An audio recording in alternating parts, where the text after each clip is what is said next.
No trouble with the gate this time. Marks away, pushing into this first corner, starting to get over the top of the gear. No problems whatsoever getting away for this time. 12 laps of the track, and as we watch the final get underway, for the record, the bronze has just been won while we were talking by Rodrigo Lopez of Argentina, who has got the bronze. Now let's see who gets the gold here, and watch the lights. That gives you the guidance here as we start. Colbourne is down by 1.1 on the start. Now we know that Mark has a slow start. That's part of his style, and he'll start to wind it up now, hopefully. Just making sure that Liang is not going to try and go for the catch. You know, he's quite quick, so he could actually try and chase in, but I don't think there's any trouble with that at the moment. He's holding out on him. The great danger of having such a wonderful audience is you to react to the audience rather than ride to your schedule or the man on the other side of the track, and you sell out before the last kilometre. Now, this is a good sign, in my opinion, that Mark has got off the mark a little bit slower. He's been called forward by his coach. Just dragging him a bit forward, just telling him he's a little bit behind schedules and he needs to pick up a little bit. Still, it's the Chinese rider reaching the opposite side of the track first. It's 1.181 the deficit now as we go through the first kilometre. And the first kilometre time, 1:17.611, and not a particularly fast opening kilometre here. Yeah, Liang Zhu definitely up on what he was this morning. It'll be quite interesting to see how much quicker he's going to go. And Colbourne is coming back, and as always, this incredible crowd spots it before I do. He's now inside a second. He's down nearly half a second. The steamroller is in progress. As you know, Mark's a good time trialist. He's on the road as well, so he'll know what to do here. If anybody can actually lift this second part, Mark can do it. Here we go, as he closes in now. They're almost locked on opposite sides of the track. Mark's up. And now Mark has reversed it by 0.2 of a second. The stadium roof has just gone up 20 feet as he now goes down the back straight, and he's now work in progress. He's nudging it out to nearly a second.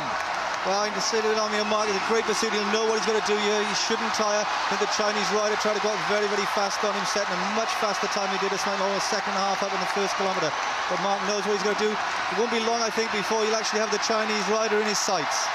Don't let's get overconfident now, Neil, as he comes round into the 2 kilometre point here. This is at the 2/3 distance now, and the crowd in front of me, as always, block my view as they all stand up. 2:35 for the second kilometre, and 3 seconds. I take it all back, Neil. He's got the rider in his sights. Yeah, I know Mark's going to do it. I know he can haul him in. He'll haul him in around about a second and a half a lap now. So we really set the pull up on him. There he comes off that banking with a beautiful streamlined top pursuing position here.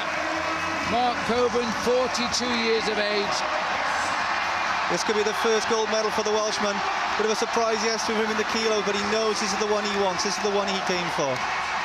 Mark Colbourne, who broke his back in a paragliding fall when his ring collapsed and he fell 40 feet. That was in May 2009. In August 2012, he is about to become a Paralympic gold medalist. Look at him fly. It might not even reach it. Yes, it will, just about. He won't catch him in 3 kilometres. The bell has gone for the last lap. Yeah, the coach has given up on telling what schedule he's on. He's just pointing at the Chinese rider. Go and catch him. He's closing in rapidly, and he might just get on his slipstream as he comes off this banking into the finishing straight. He's 100 metres behind him as he lines up for the finish.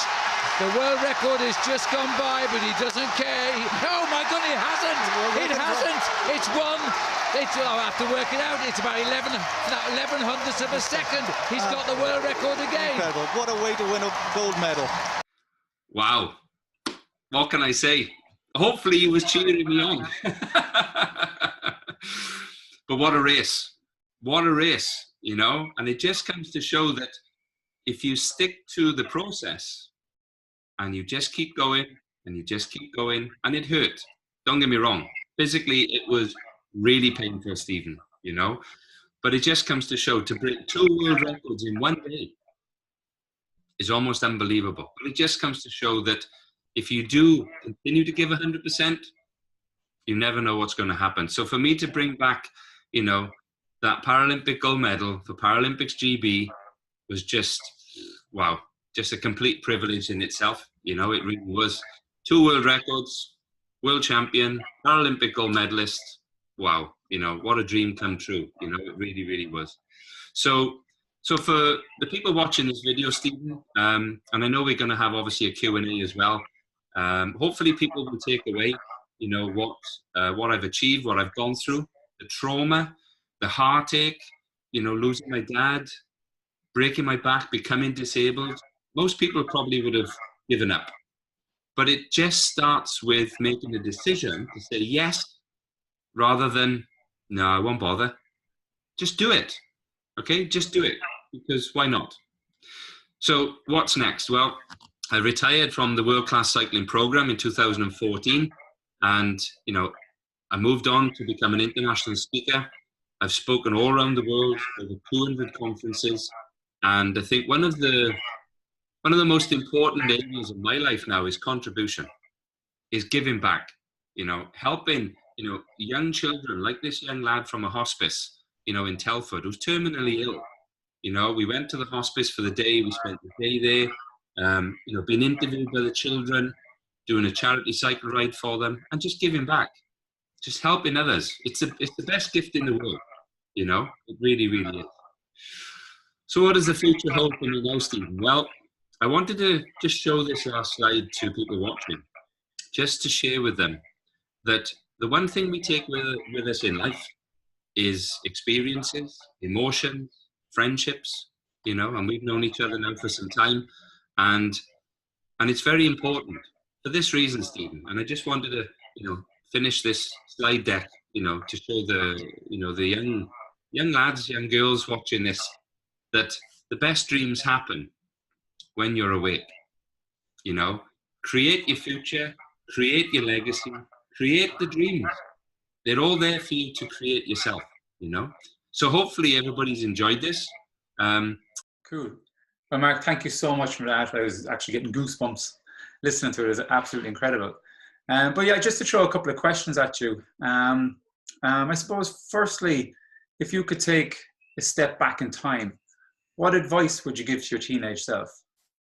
I think to my teenage self, the first thing that I would definitely advise myself to do is to have gratitude and appreciation for this amazing body we have. Be as healthy as you can, because when you have health, you can almost achieve much more. Because I didn't win my medal on great luck. I won my medal on great health. You know, that's really important. And I think, you know, as a young teenager, yeah, I literally played every sport. You know, every sport, because I just wanted those experiences, you know, which then guided me into how to win. You know, how to win physically, how to win with health, and then obviously how to win, you know, with mindset. You know, and it comes down to planning, preparation, learning the skills, because when you learn skills, you gain confidence. Yeah. You know. No, definitely. And then another question I wanted to kind of ask you, and it's kind of related back to your dad. And obviously you had that incredible bond with him. And for a lot of teenagers, like including myself, I didn't really have that strong connection with my parents when I was growing up. So like, what kind of advice would you give to someone that kind of doesn't really have that great connection with their parents? Because obviously they were a huge part of your life. Yeah, I think it's very difficult for any teenager, you know, to reach out or reach up to somebody that's older than you know, even as a family member. But always ask permission. Always ask permission to ask a question. Can I ask you a question, Dad? Yes. Can you give me more support to achieve my dream? Whatever that dream is, it might be to swim a length in the swimming pool. It might be to run a 10K, cycle, weightlifting, whatever. But ask permission for help rather than assume they're going to give it, you know? And that just shows respect for the person you're speaking to by asking permission, you know? It works. Yeah, cool. So then as well, so like you, especially at a teenage age, like I'm just kind of going off my own personal experience that I went through a lot of stuff. Like my parents split up when I was a teenager. I went through depression, anxiety, lots of different things like that.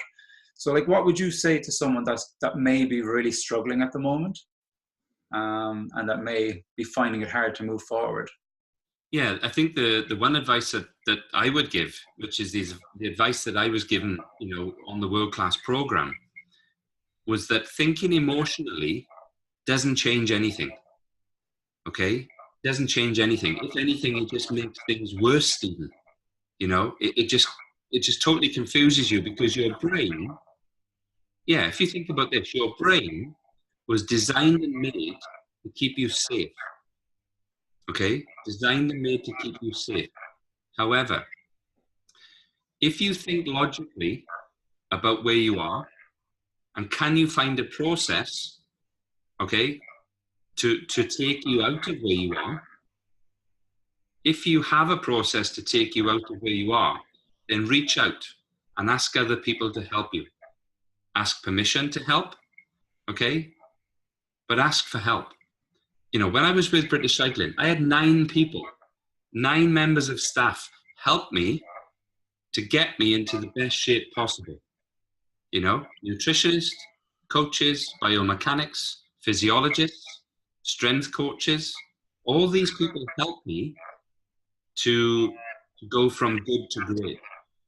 So for young people who are watching this video, my advice would be, know where you want to go. What's your passion? What do you genuinely, truly love in life? Okay, whatever that is. Because when it's a true passion, it's authentic. It's real. You don't have to make stuff up and pretend to be somebody you're not to impress other people, because they may not like you anyway. What's the point? Just be your authentic self, and almost maybe, think about this. Maybe have 3 or 4 or 5 different areas that you would genuinely love to aspire to do, and go and try them all. Because as young adults, as teenagers, you have time. Go out there, try stuff and fail. Because when you get to 18 and 20, you've still got time.